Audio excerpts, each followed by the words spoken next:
One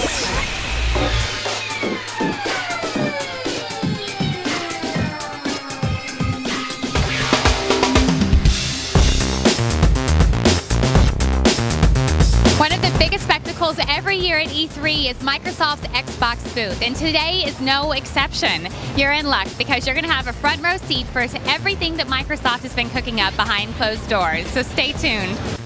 Shadowrun is about what happens when magic returns to the world. Mayan prophecy says that every 5,000 years, magic returns, and it doesn't return all at once. It comes to these six key points across the globe.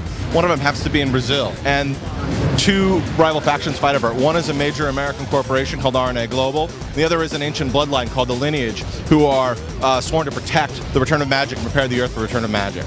Weapons are one portion of the game. The game is really a combination of modern weapons, ancient magic, and advanced technology. So we give you guns like you would have in a normal game, but we also give you a bunch of different abilities. We give you the ability to teleport through walls. We give you the ability to summon a demon to fight by your side.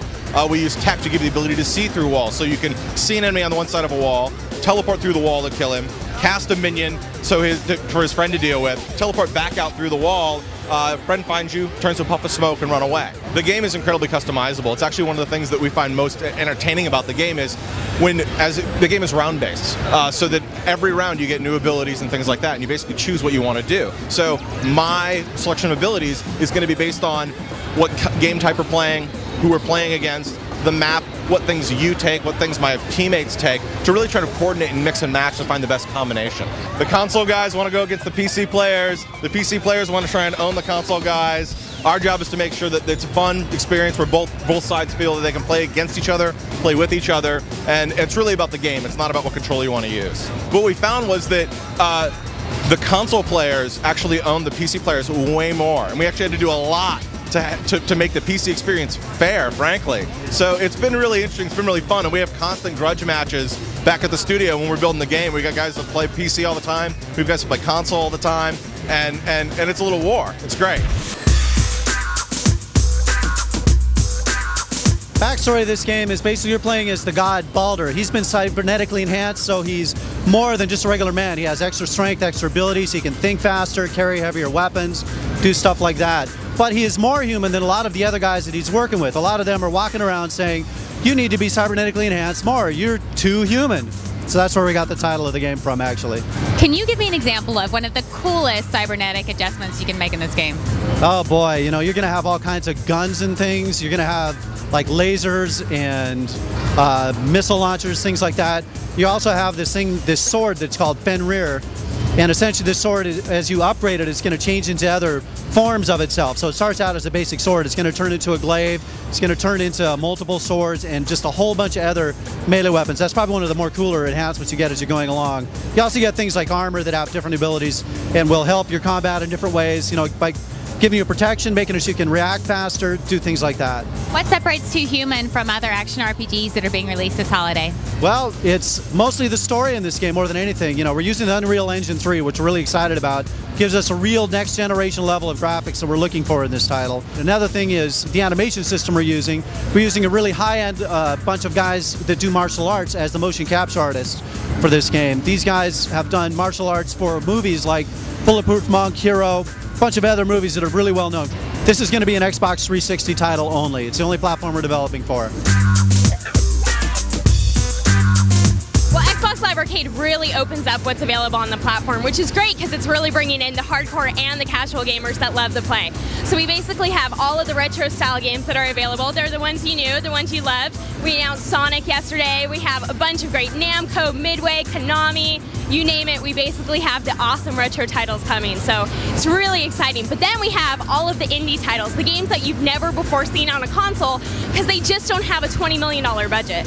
So we have developers, literally four-man studios making games for arcade. It's phenomenal. We're going to have 35 titles by summer, and then we're looking at 50 by end of year. So we have the Namcos with the Pac-Man and the Galaga. We have Ultimate Mortal Kombat 3. We have Defender. We have Luminous Live, which is an amazing game that's coming out. You can even get skins where you can basically play with all the different music artists that we have coming through.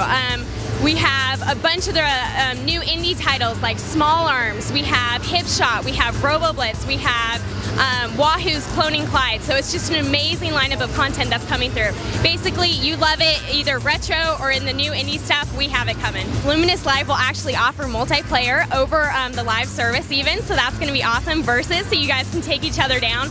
We also have new game modes and everything, so it's a really new version of Luminous, and it really offers a lot of new features on the live service.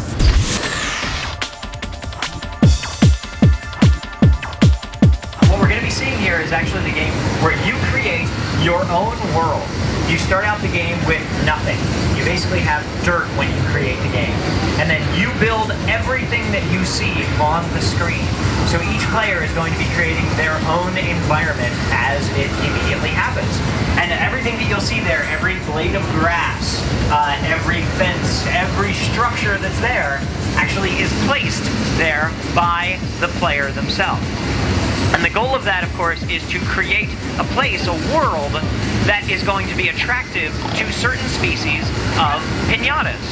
And of course, we've got a bunch of species of piñatas in here. There are over 60 different species of piñatas that can be attracted to your world.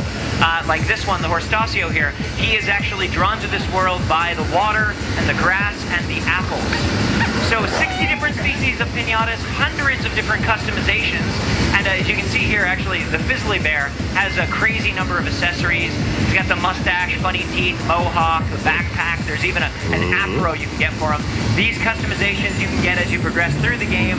You can even download some of them from the Xbox Live Marketplace. They'll be downloadable. Now, sour piñatas, they're dangerous because they can actually eat all your piñata eggs and they cause lots of problems. If you're an impatient player, you may want to break them open, but if you break them open, then their candy goes everywhere. Other piñatas eat it, they could be infected. That's bad. And with each one of the different piñatas, there's also the possibility of romance. So you can take two piñatas and you can introduce them to each other, and then hopefully they'll have a romantic encounter together. And then, of course, this helps to create new piñatas.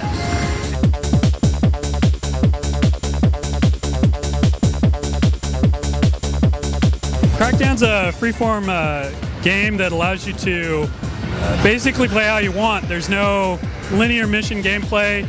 There's open world. You have access to it the moment you start. Get in there, basically clean up the streets. There are 3 main crime organizations that you basically targeted to take out, and the user can do it how they want, when they want. And the world is vertical, so it's something new to the genre. It allows them to really get in, not only play linearly across the streets, but also get on top of the buildings, complete missions, shoot down into the streets, etc. The law has basically been privatized, allows these individual agencies to take out the criminal organizations, and you're a new agent for the agency, and you have unique skills that allow you to become superhuman and jump really high, throw big trucks, pick up any object in the world, really get in there and have fun. And as you progress through the 3 different gangs in the world, you learn more about the world and the agency itself. Well, that's a wrap for the Microsoft Xbox 360 booth. I hope you enjoyed taking a look at what Microsoft Studios are developing for your holiday season and beyond. This is Kat Hunter signing off for GTTV.